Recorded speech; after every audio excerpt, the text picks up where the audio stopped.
please rise. Please be in the attitude of prayer. Dear Heavenly Father, please bless our proceedings today. We're thankful for this great day you have made, and we're thankful for this wonderful turnout here in Wichita. We're thankful that technology worked great in Hutchinson. Please help us today here in Wichita. Please help it to work well. And dear God, we're thankful that we made it safely here, and please be with us as we finish the rest of our tour. Please guide us and help us have a safe trip to Chanute later tonight. In your great name we pray. Amen.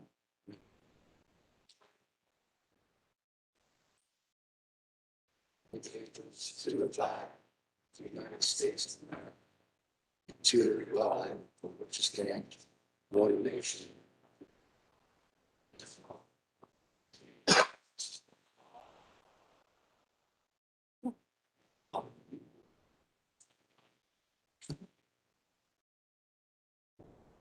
All right.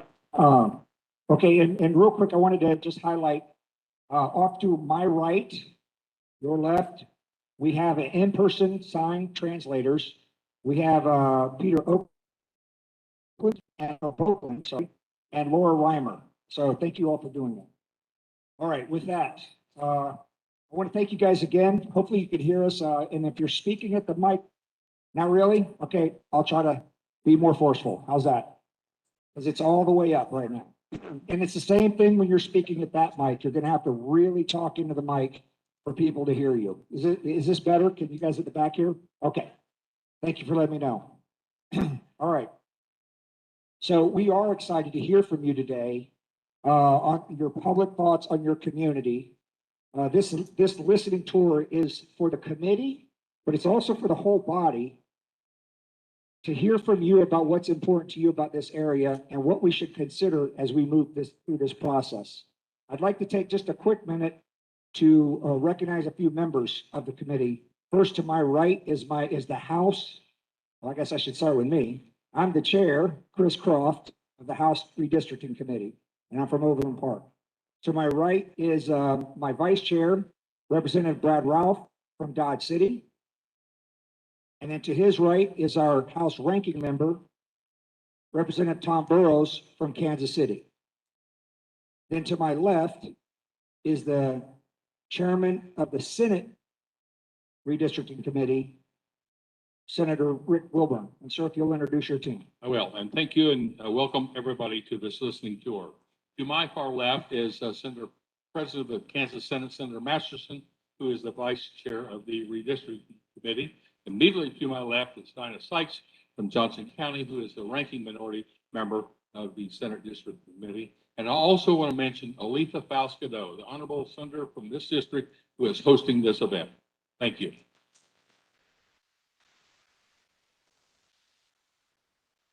We did have two more members that I wanted to recognize. We had the Speaker of the House, Representative Ron Reichman, and then the House Minority Leader, who also led us in prayer, but I just wanted to recognize him as a Minority Leader, Representative Tom Sawyer.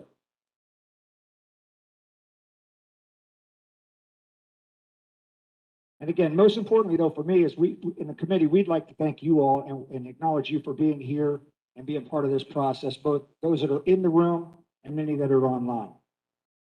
Before we continue, though, I'd like to turn it over to Representative Tom Burrows to make an opening comment.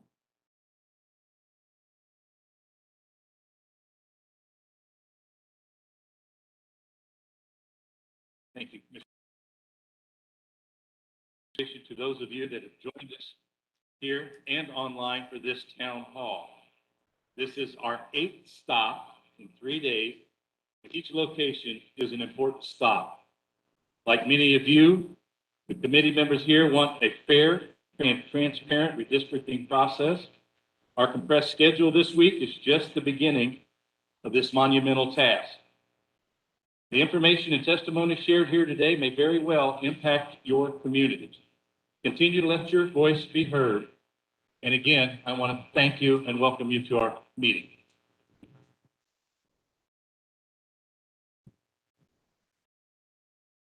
Okay, this listening tour, as mentioned, is for us to hear about from the public about your community, and it's just one step. Again, one step in the process. of the state redistricting process. And our end goal in this thing is to be exceptionally transparent and have public access. So, I mean, that's our end goal. We're going to work hard to get to that aspect. What you have to say is very, very important to us. State officials elected not speak at this event, but that we want, because we want to really hear from you all right now. They're going to have plenty of opportunities. We're looking forward to becoming more familiar with your communities and hearing what you have to say on things to consider as we are drawing boundary lines and how to improve the an online sign sheet, and we had a sign up sheet in the back of the room. If you didn't get a chance, I'd say go back there real quick and finish signing up if you want to speak.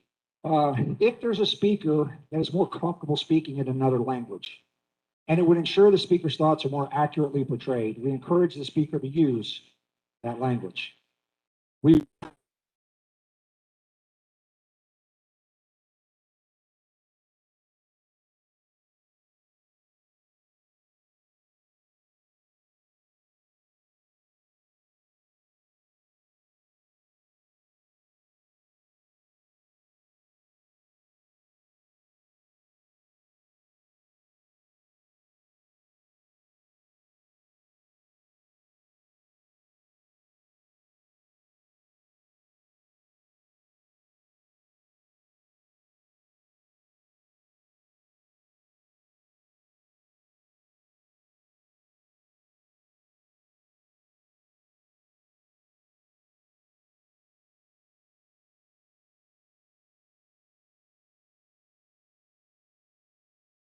welcome comments on ways to improve and any other thing that you want.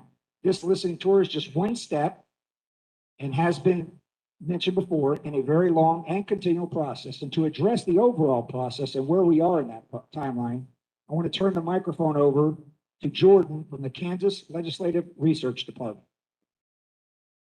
Jordan, the floor is yours.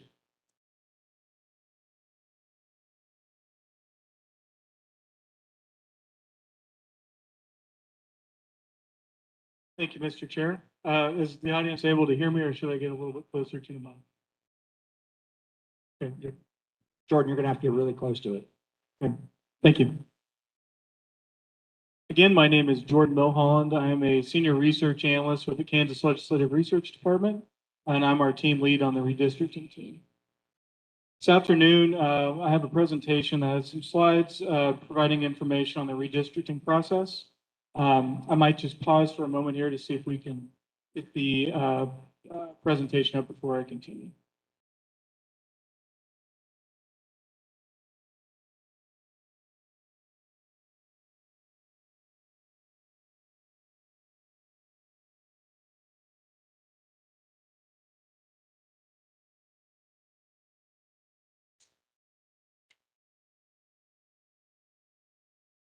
Okay, looks like we've got the presentation up. So I'll begin with some information about the census preparations. So some part of the census is constantly happening.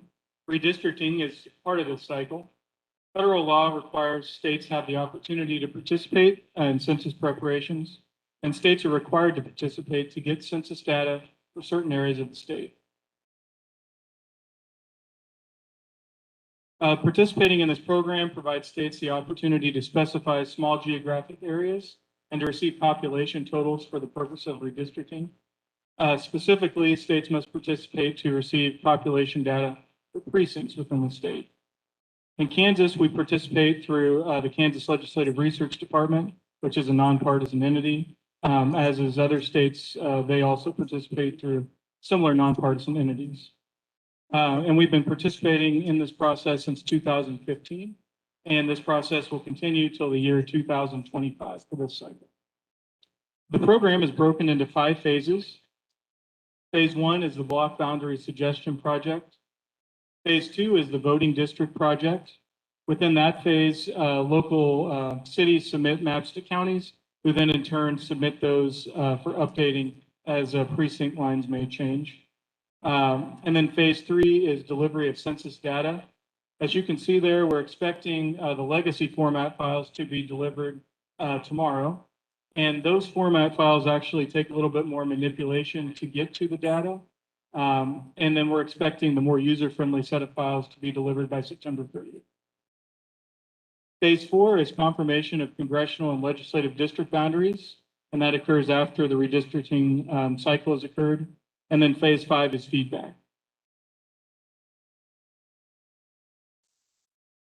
I have a next slide on 2020 apportionment.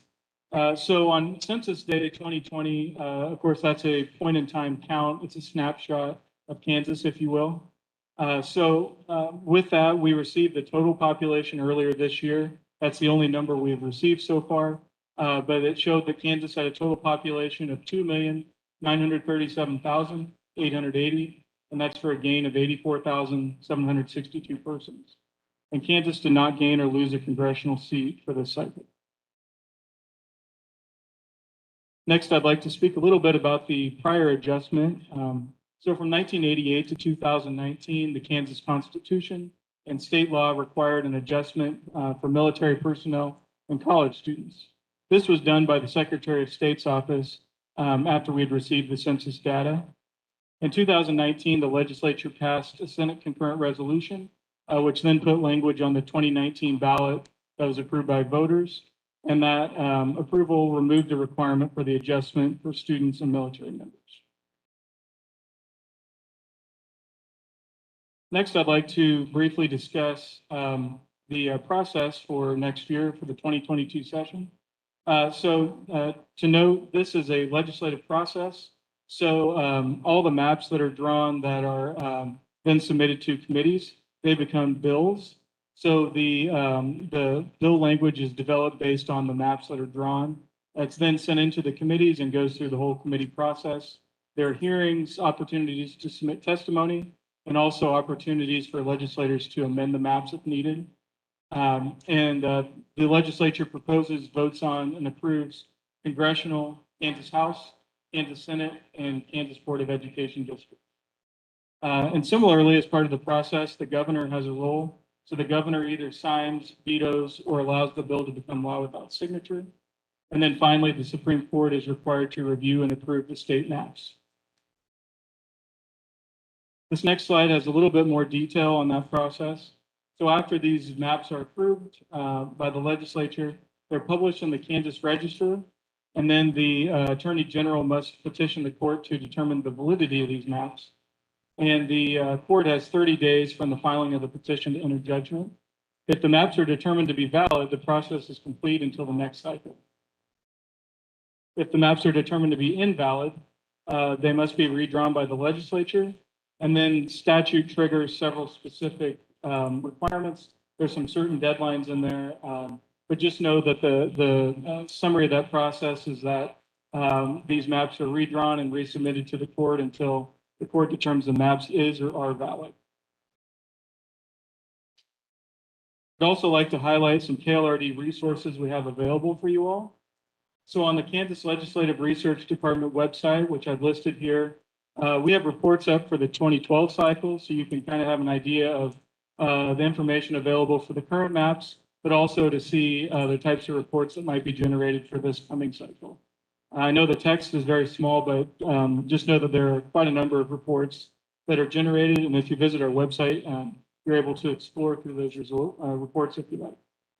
And also to note, similar reports are run for each proposed plan that's subject to a technical review. And finally, I wanted to highlight our contact information. So we have an office in the State House. You're able to call our office if you have any questions on the process or on the redistricting cycle. Our website also has some great information about the redistricting process. And as I mentioned, we have information about the last 2012 cycle as well. Also, you may email the redistricting staff at redistricting@klrd.ks.gov with questions. I've also listed our redistricting team emails here as well. And then the final bit of information I wanted to highlight for you all is that if you're interested in the information in this presentation, it's been submitted at each of these meetings so far as part of the testimony. So if you visit the Kansas Legislature website and go to either the House or redistricting committees to see the testimony for the different meetings, you can also find a copy of this presentation there as well. Mr. Chair, I believe that concludes my presentation. Okay, Jordan, thank you very much. Appreciate that. For those of you who previously sent in public comments as of yesterday, those documents are in the inboxes of those on the committee and are posted online at the legislative webpage for the redistricting committee, which is also, that address was just given. If anyone wants to provide public comment late, after this, please do so. Please send those comments to the redistricting at klrd.ks.gov. Or you can also go to the website and it'll show you where you can do that as well. It does give you some instructions, ask you to follow those instructions. One thing, we actually had a couple questions in between on the last one. What is the cutoff of your comments? There is no cutoff. We're not going to say if you have it by, no, just send it in when you think about it. If you wake up in the middle of the night, you go, wow, I've got an idea, send it in. That's what we want to know. We want to hear from you, and there is no time limit for that. So please, I ask that you do that. The House Committee Vice Chair, Representative Ralph, to my right, will maintain the timer. That will indicate, and he'll have a card he's going to put up there like this one. It'll tell you how much time is remaining. So we'll start with a 2 minute, then 1 minute, and then 30 seconds. What we're trying to do is give you an opportunity to kind of wrap up where you're going, your thoughts, so you can make sure you close out. And then there will be a sign that comes up that says, okay, we're done. Your time's expired. And we just ask that you honor that card and stop your comments and go from there. Because remember, you can always submit more lengthy comments later. So highlight the important things as we're talking. We are going to allocate 4 minutes to presenters per presenter, not for all of it. Again, a brief reminder, we have received several comments on the process, and we do appreciate those comments. And we want to continue to accept those.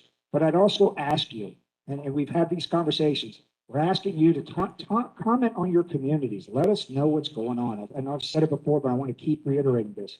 Is what things have changed over the last 10 years that we really need to know about? What are some of the special considerations? Anything you feel is important for us to be aware of as we go through this process that you want us to think about in the boundaries, but there's other things that are going on. If there's things as it relates to this that you want us to talk or know about, please do. It is really important for us to hear from you, and it can even include some of the local issues we just heard at the last one. So with that, we're ready to get started. And so our first speaker, and I apologize if I get the last name wrong, Gretchen, is it Gretchen Eck? Ike? Okay, we were guessing, I apologize, thank you. Private citizen. And ma'am, yeah, just push the button so the red light comes on.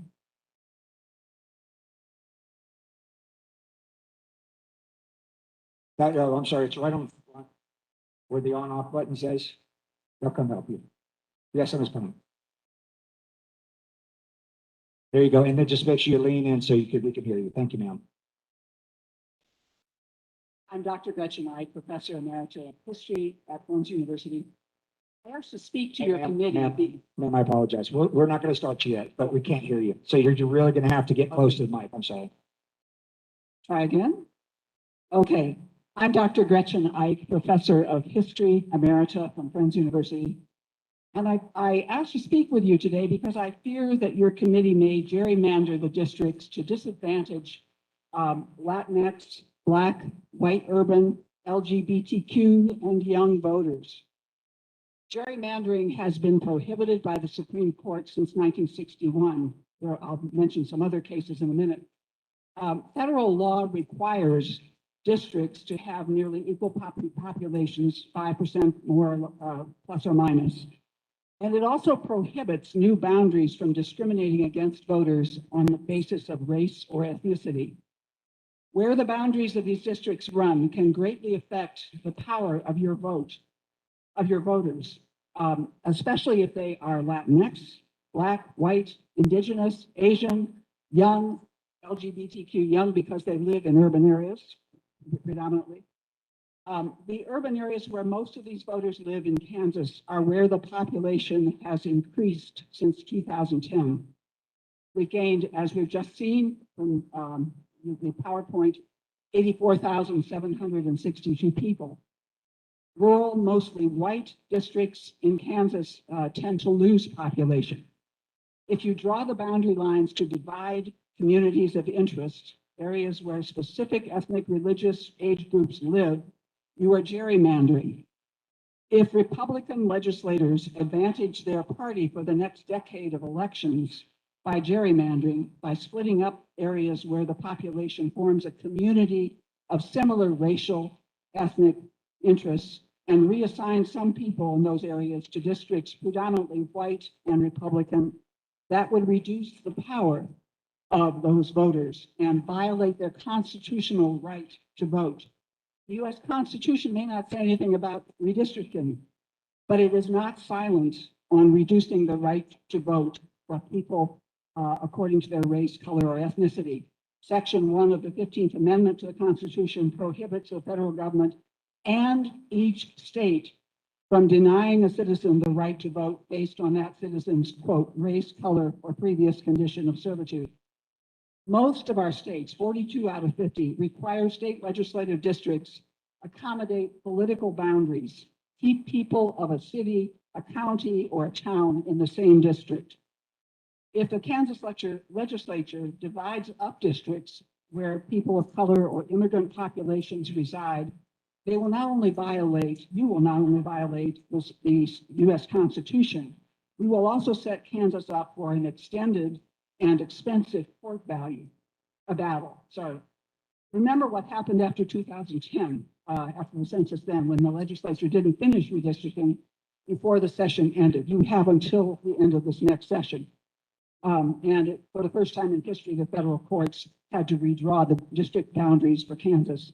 Do not gerrymander. The Supreme Court ruled in Miller versus Johnson, 1995, that racial gerrymandering is a violation of constitutional rights, while the court later ruled gerrymandering to help a party is for the state courts to decide, not the federal courts. The Supreme Court continues to ban gerrymandering that diminishes the power of racial ethnic groups. Respect the tradition of recognizing that all of our votes are important. Take care to honor the Constitution's protection of voting rights for all, equal voting rights for all. Thank you. Thank you very much. Okay, our next presenter, you're looking on me, Yak Vong.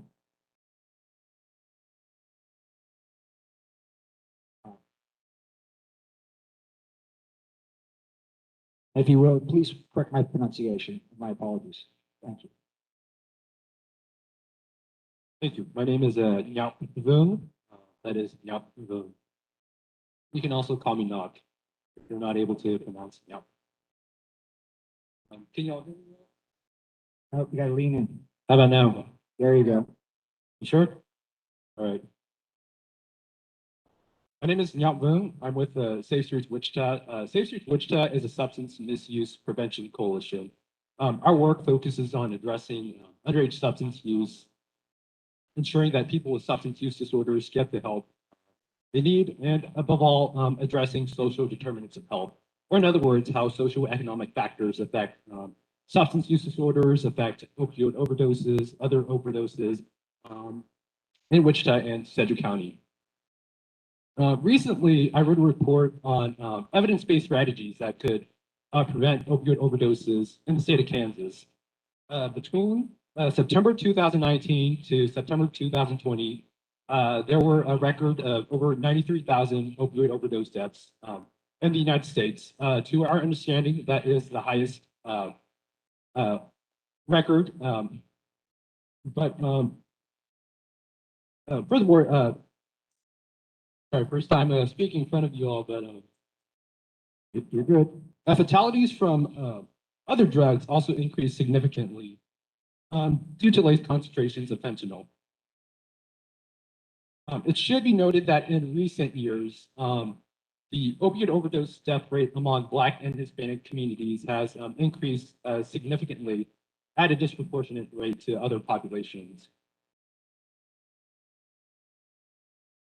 Furthermore, with respect to the connection between legislative redistricting and then also health outcomes, it should be noted that in states with high partisan bias in legislative redistricting, typically we see higher infant mortality rates, disproportionate, I should say, among non-Hispanic Black communities. And the same certainly holds true for lack of access to healthcare, opioid overdose deaths as well. So it should be noted that there is a connection between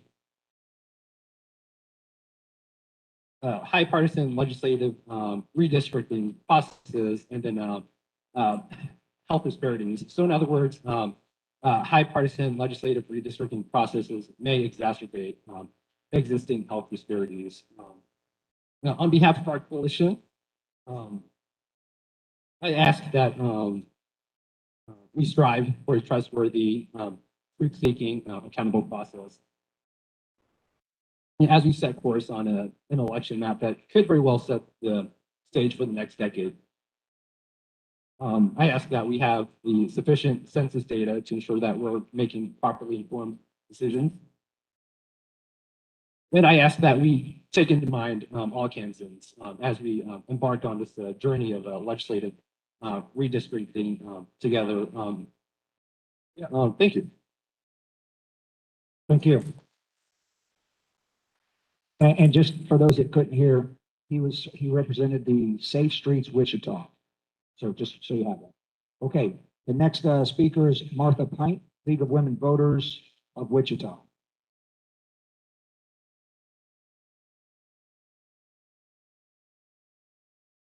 Welcome. Thank you. I'm used to speaking to rowdy groups of very loud women, so I won't have to worry about being heard. Mr. Chair and members of the committee, my name is Martha Pint. I'm here today as the co-president of the League of Women Voters of Wichita Metro, as well as co-president of the League of Women Voters of Kansas. Bearing in mind, you're urging to speak to communities of interest as we talk today. I just would like to lead with, this is only our initial offering of testimony from the League of Women Voters. You will hear from us again. We want to thank you for providing our community the opportunity to present information to you on this matter of great importance to all Kansans. The League of Women Voters is a nonpartisan organization that supports citizen involvement in public policy at all levels of government. The League has been actively involved in advocating for the creation of fair districts in Kansas for many, many decades. In the absence of detailed census data, we cannot make suggestions about the composition of fair districts at this time.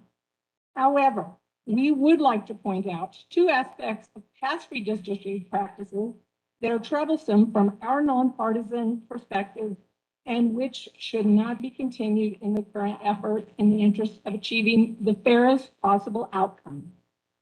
First, we urge the committee to reject the proposed redistricting guideline that reads, contests between incumbent members of the legislature or State Board of Education will be avoided whenever possible. This guideline appears to be aimed at incumbent protection, which may lead to unfairness in future elections. Similarly, the committee should see to it that incumbent legislators' home addresses are not included in the redistricting database. While those addresses are available publicly, including them in the database makes incumbent protection too convenient during the map making process.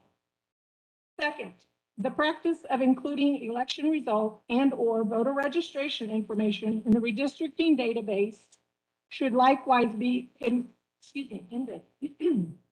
The only reason for such data to be available to map makers is to allow them to pick and choose safe areas for inclusion in new districts. The League has long held that practices such as these stand in the way of creating fair districts. Finally, I want to comment on the arrangements for this listening tour. Hearings on a significant matter like redistricting are important both for legislators who must make decisions and for the public whose voices may be either stifled or amplified by those decisions. The League appreciates the committee's willingness to devote days to listening across the state, as has been done in the past. However, the current schedule and the short notice provided prior to the start of this tour has made it difficult for many ordinary Kansans to prepare and present pertinent information that will help you in your deliberations. Likewise, No one, including yourselves, has had an opportunity to see the detailed 2020 census results and assess how our districts must change to maintain equality of population. We understand that the census figures will be available this week. We encourage the committees to prepare maps and reports of the current districts using the 2020 census results and to make those maps and reports available to the public. That way, all of us will be able to begin the process of analyzing where changes in district lines must be made. Communities across the state and legislators equipped with that information will be able to assess the impact of population shift. We urge you to consider the obstacles created by rushing through these initial hearings. However, we are glad to learn that the committee will continue to accept written testimony after these hearings are complete. We ask that you follow up with additional well-publicized and widely accessible opportunities for candidates. Your time. Oh, I'm sorry. Yeah, no worries, no worries. And I will close on that note. Thank you so much for your time and attention this afternoon. And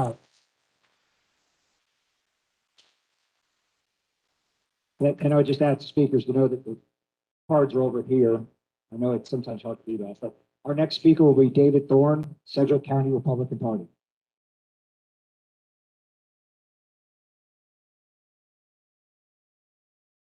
Welcome.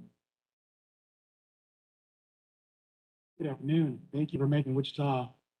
Can you hear me? I feel like I'm swallowing the mic right now. Is that how everyone always feels? Did you feel that way? What a great crowd today. Thank you for making Wichita your 8th stop. But don't stop. We want you to stay. We love the city.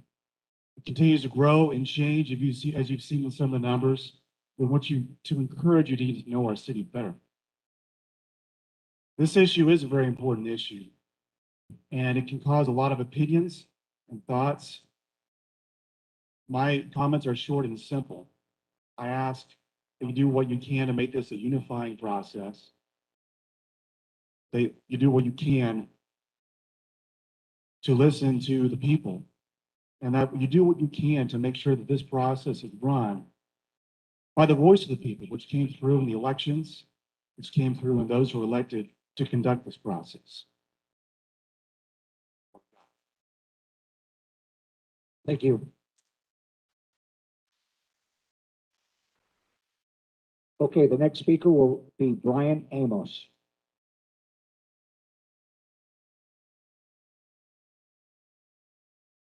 Welcome, Brian. Can you hear me okay? Oh, I'm sorry. Yeah. Okay. I just wanted to speak a little bit about the actual process of redistricting, again, with an eye towards transparency, as you mentioned in the introduction. At the very least, as I'm sure you're all aware, looking at how this is operated in other states, pretty much as soon as you pass these maps, they're probably going to be challenged in court by somebody, maybe groups that are here. And along with that will probably come production of records in the actual map drawing process. Be they draft plans leading up to the final map, or communication among legislators, communications with outside groups, or with state party outside groups. And in other states, we've seen legislators say they've deleted that material or accidentally lost it. So I would urge you to have a good system in place to archive and maintain those sorts of records. And I would also urge you, in case you are asked to produce those records, to not fight that. We've also seen in other states claim of legislative privilege that should be kept secret. I would prefer that the state not spend money fighting us on getting that data out. But to speak more broadly, to take a step back, I would also prefer that we wouldn't need a court record or even a core request to get that sort of data. And I think one simple requirement you could put on the process is whenever a map is being drawn, whenever a draft plan is being worked on, that be live streamed online. I mean, over the past year, we've become experts on how to use Zoom. We're live streaming this on YouTube. It shouldn't be too much of a technical hurdle. I mean, whenever that map software is opened, be it a legislator, legislative staff, an outside group that you might have hired to actually draw the plans, that there be a webcam, a screen share, and if they're referencing any documents, copies of those documents to be put online. Being able to see from start to finish how that map actually evolved the decision points that you had, the edits that were made, I think would give people a lot more confidence that the map was done without nefarious purpose. And if there are gaps in that record, that would be a sign that something is going on. So again, I would urge for greater transparency, and it would be great if that were put in writing in the guidelines along with requirements on districts. So thank you. Thank you.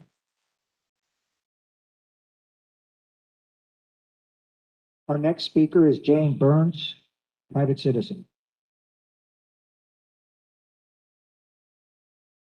Thanks so much for coming to Wichita. Yes, I'm Jane Burns.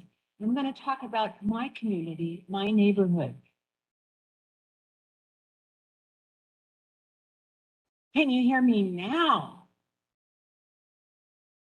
Yeah, man, you're really gonna have to speak into the mic, and it's also for the folks online, for everybody's, I mean, they're trying to listen too, so thank you. I'll try as hard as I can. That's perfect. Yeah. I'm grateful that you came to Wichita. I'm hopeful you will come back. My neighborhood is a large mixture of ages and incomes. And when I ever bring up the subject of sort of democracy and voting, I hear folks being uncertain. This process could strengthen our democracy or further weaken it. I hope your process is transparent and trustworthy, and I'm glad that other folks have already said that. I, as a citizen, revere the process of voting and respect every single one of you for the service you do for our citizens. And if you have any questions, let me know. No applause necessary. Thank you very much. Thank you. Okay, our next speaker will be Thomas Witt, Quality, Kansas.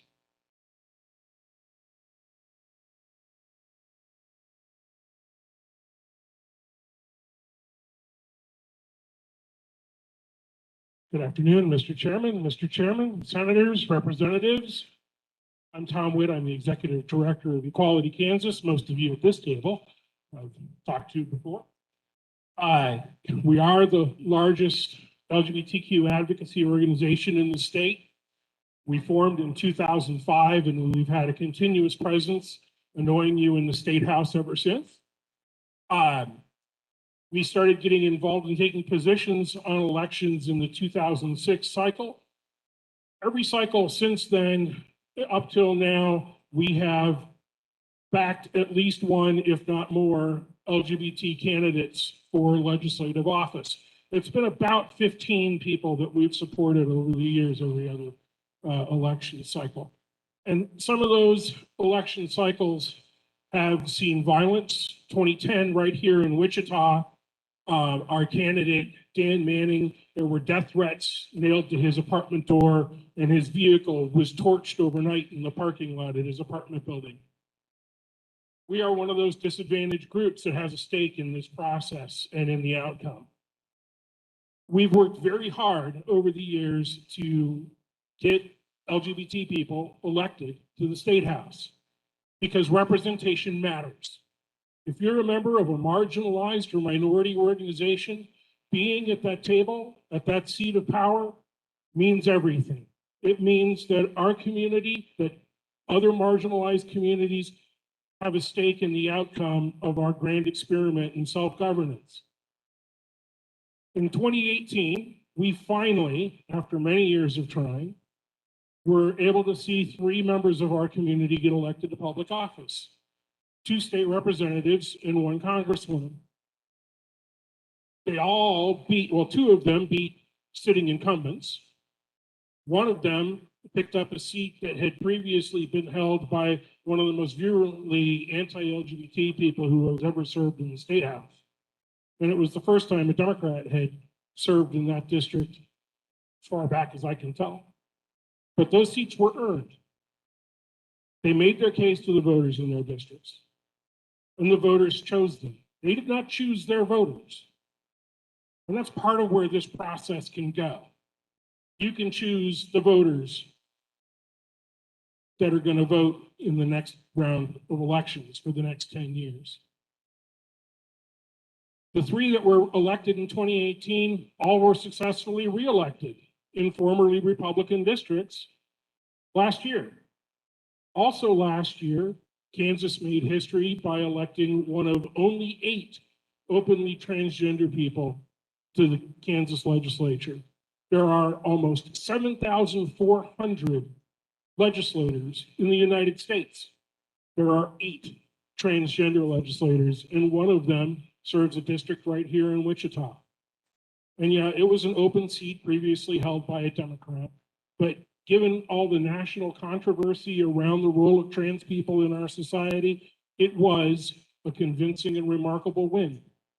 What I'm asking you today is, when this process gets underway more fully in January, is that you respect our need to have our seat at the table, and that you respect the work that the LGBT community in Kansas has put into having representation right along with everybody else, and that you treat their districts fairly, and that you treat the incumbent LGBTQ representatives fairly. Thank you very much for your time and attention, and we'll see you all in Topeka in a few months. Thank you.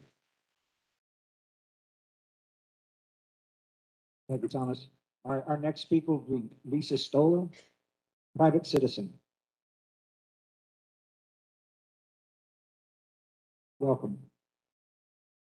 Good afternoon. I'm going to use my playground voice. I was a teacher for a lot of years, so I think y'all can hear me. My name is Lisa Stoller, and first, thank you all for being here. I am concerned that for a city of Wichita's size, that this is a one-time event for people to come to, and we have pretty much precluded all shift workers, as first shift is still on duty, second shift is getting ready to go on duty, and third shift people are still asleep. And your 8 to 5 folks, this isn't even at lunchtime where they could stop by. So I urge you to schedule more opportunities when more working folks can attend. As for my community of interest, I live in the Goddard School District, but in West Wichita. I currently serve on the board of the Goddard Public Library, as well as being the current president of the Goddard Women's Club. The Women's Club founded the library 50 years ago and have been active supporters ever since. Lost my place already. Okay, so the Goddard Library serves all families in the Goddard School District. But West Wichita residents' library tax dollars all go to the Wichita libraries. Libraries are great equalizers, and we struggle to do that when we don't have adequate funding. We provide internet connection, resume writing, and job application assistance. We provide a safe place for kids after school who would go home to empty homes. We provide a place for our elders to have some human connection. And we serve a lot of folks that we don't get tax dollars for. So it would be more equitable to either have those taxes split between the two, or the lines be drawn to better match the school district boundaries. And I would like to encourage you to establish an independent commission to set our district lines. Thank you. Thank you, ma'am. Next is Carolyn Bridges, private citizen.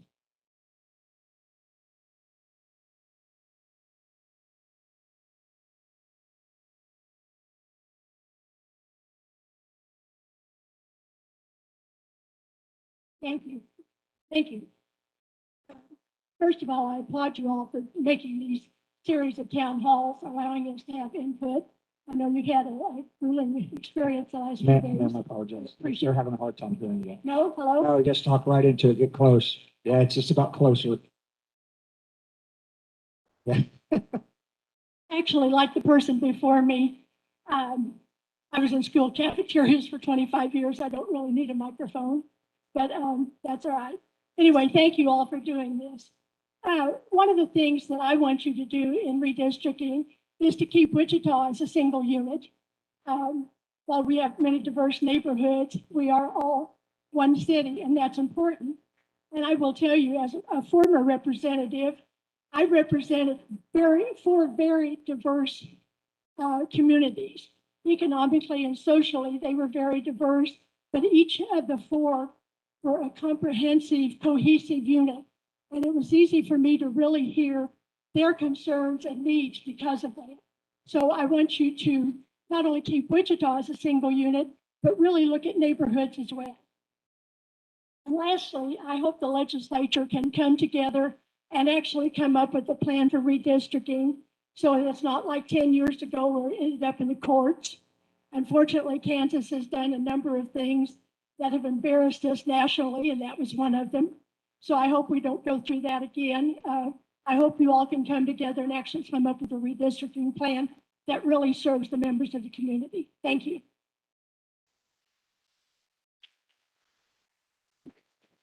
Yes, ma'am. Thank you. All right, next will be Judy Finch, private citizen.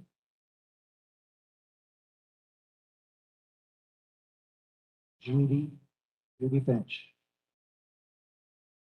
No? Okay, we're going to the next one is Shelley Hansel, Harper County.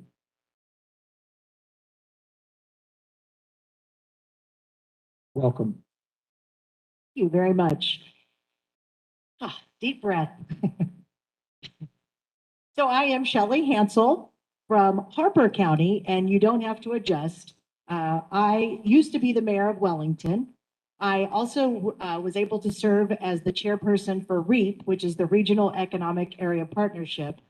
But thanks to divine intervention and a great opportunity, I am now sharper in Harper County and loving it. So I really wanted to come and say thank you first and foremost for allowing all of us to come and express our feelings and thoughts. And especially on a hot afternoon where I should be helping get the county fair going, I get to come here and be in air conditioning. So you've given me a real escape. By the way, shameless plug, Harper County Fair going on this weekend. Wristband night tomorrow night, demo derby on Friday. Okay, moving on. But so with that being said, I do want to kind of offer some insight to District 4. As I said, through my affiliation with REAP and my position as the mayor of Wellington, and now having that perspective of Harper, which is just a little bit further away from Wichita, I have to tell you that District 4, we are a great mixture of urban and rural. And I would really hate to see anything get divided there, and especially pitting urban versus rural. I think we are such a great mixture. And as a matter of fact, you all are offering different opportunities across the state. And it was so much easier for me to come to Wichita to visit with you as it was opposed to going to Hutchinson or some other place. This South Central Kansas area really works well together. I come to Wichita at least 3 to 4 times a week, sometimes more when my son is playing baseball. So Wichita really is our hub. And as a matter of fact, Harper is a very proud member of the Greater Wichita Partnership. And I take pride in that because a lot of times when we travel and people say, where are you from? And you say, South Central Kansas. I'm from near Wichita. And I do brag that I'm from Harper County, but we all realize that Wichita is our hub. And so I would hate to see Harper or some of the other more ag or rural communities get pushed off to the western half of the state because you didn't think we play well with urban folks, but we do, we actually. So we have a lot of people that actually work in Wichita, but choose to live in Harper and vice versa.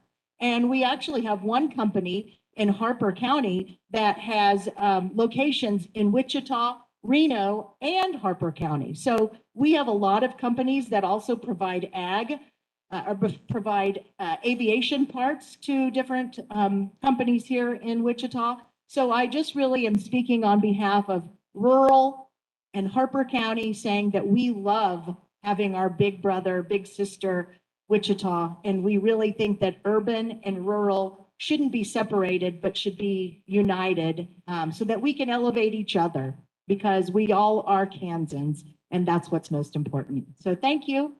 And now I guess I've got to go back to the thing.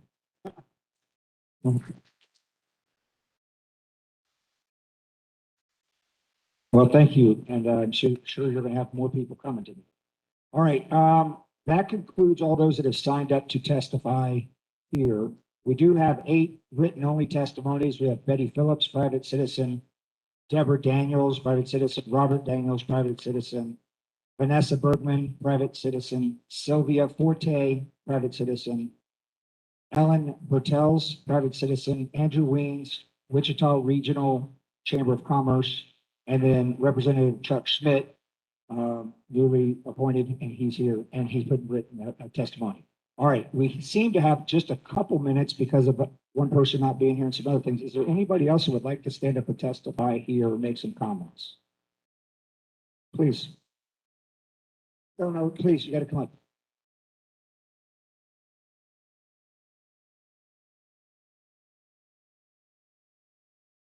Thank you for coming up. We just want everyone online to be able to hear you as well.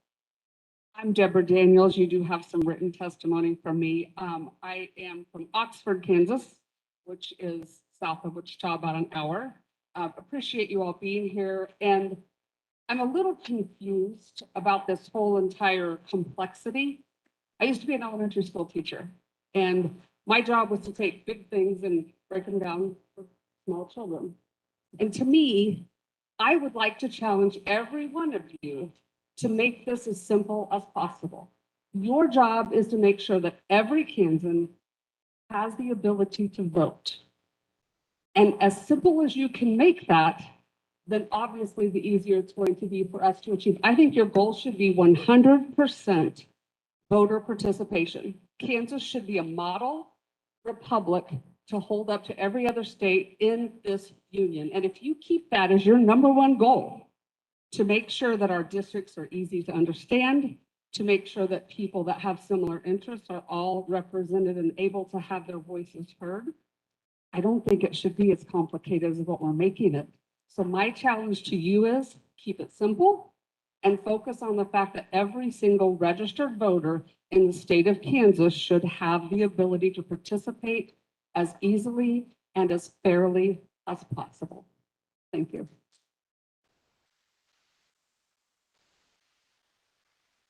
Well, thank you very much. And that was a good way to end all the testimony here today for just today's. We want to thank you all for the input you've given us. It was really powerful and really informative. And I mean that. Yes, ma'am. Would you like to talk as well? Okay, we could do time. We have time for one more. We'll make it. And ma'am, if you'll please state your name.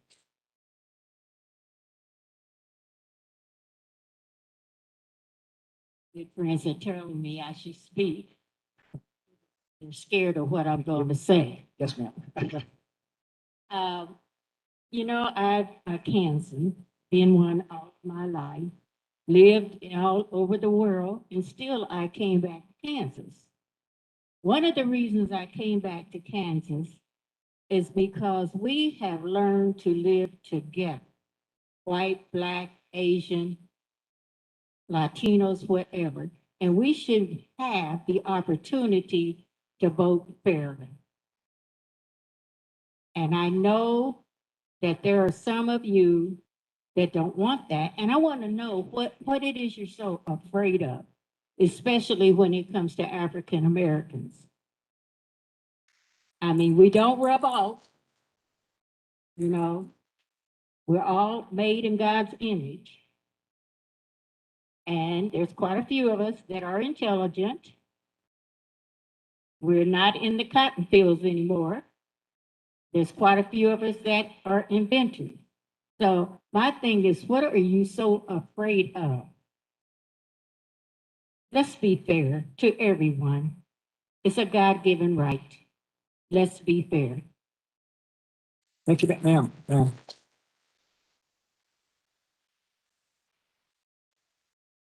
Ma'am, I was going to ask your name, but I'll get it afterwards if that's all right with you. Thank you. All right. So again, Great testimony. We really appreciate it. Again, our goal in this process is to be transparent. We want to see more information and understand. We want to have public access. This is our 8th of 14 stops. I could list them. We have a few more to go from here. We're going to Chanute after this, then Pittsburgh, Overland Park, Kansas City, Kansas, Leavenworth, and then Lawrence to finish out for this tour. Again, this is just the beginning of this process. There's a lot more to come. We have more things we're trying to work out right now for what we're going to do between after this and the start of the session in January. When we do get into January, we'll have more opportunities where we'll go through the entire bill process, where there'll be formal hearings and testimony and other things that'll happen. But listen, we want testimony anytime. Send it in. The site we talked about, redistricting at KLR. Yeah, KLRD, thank you. Wow, man. .ks.org. Again, we want to hear about what's changed and how we can do things better. We want to thank Wichita State for setting this up and all those that have made this happen today. We apologize about the stuff at the beginning, but we're working through that and we appreciate that. For everybody, we look forward to seeing you at the next stop. And that would be in Chanute at 6 p.m. tonight. And we are adjourned. Thank you.